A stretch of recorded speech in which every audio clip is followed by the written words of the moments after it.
พิธีมอบหับใบยังยืนหน่วยพักปลอดไซเข็มแข้งนักเรียนประจำซกปี2024ให้แก่4หน่วยพักหากฐานวันที่5 พฤษภาคมนี้ได้มีพิธีมอบหับใบอย่างยืนหน่วยพักปลอดไซเข็มแข้งนักเรียนประจำปี2024ให้แก่4หน่วยพักก็คือหน่วยพักหากฐานคณะจัดตั้งแขวงคณะกวดกาพักแขวงคณะโฆษณาอุปมแขวงและหน่วยพักหากฐานโรงเรียนการเมืองและการปกครองแขวงติดพันกับการมอบเหรียญการละนึกวันสางต่างคณะจัดตั้งศูนย์กลางผักครบรอบ70 ปีซึ่งได้จัดขึ้นอยู่ห้องว่าการแขวงโดยการเป็นประธานของสหายสนั่นศรีภาพรหมจันทร์ห้องเลขาคณะบริหารงานผักแขวงหัวหน้าคณะจัดตั้งแขวงมีสหายประดิษฐ์วรรณรัศมีคณะประจำผักแขวงประธานคณะกวดกาผักแขวงสหายปริญญาเอกสุปนีศิริปุญโญ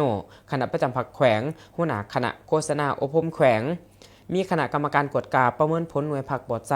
เข็มแข็งนักแหนนขันแขวงพร้อมด้วยเลขาหน่วยผักอ้อมขางเลขาห้องเลขาสีหน่วยผักและสมาชิกผักภายในสีหน่วยผักเขาห่วม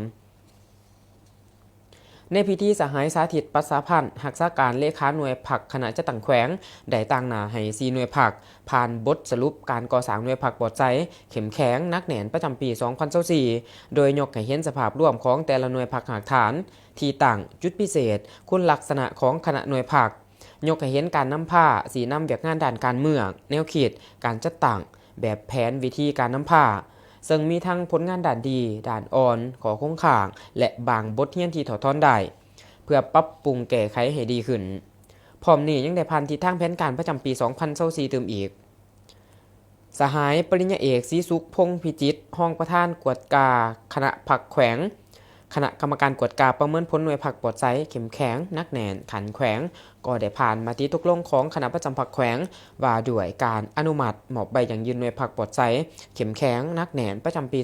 2024ให้แก่4หน่วยผักหากฐานดังกล่าวจากนั้นก็ได้มีการมอบไปอย่างยืนหน่วยผักปลอดไซเข็มแข็งนักแหนนประจำปี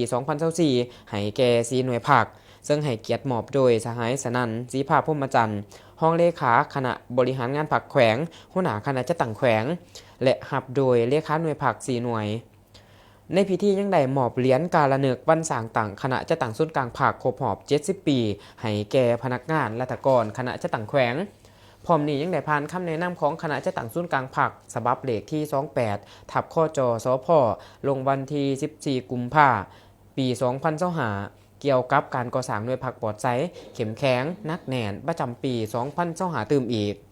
ตอนถ่ายพิธีสหายสนันศรีภาพพรหมจันทร์ก็มีคำเพ็ญโอโลมสีทิศเยี่ยงทางเพื่อให้คณะ4หน่วยผักใส่เป็นบอลอีกในการจะตั้งปฏิบัติเวียกงานในต่อหน้าให้มีผลสำเร็จใหม่ที่ใหญ่หลวงกว่าเก่า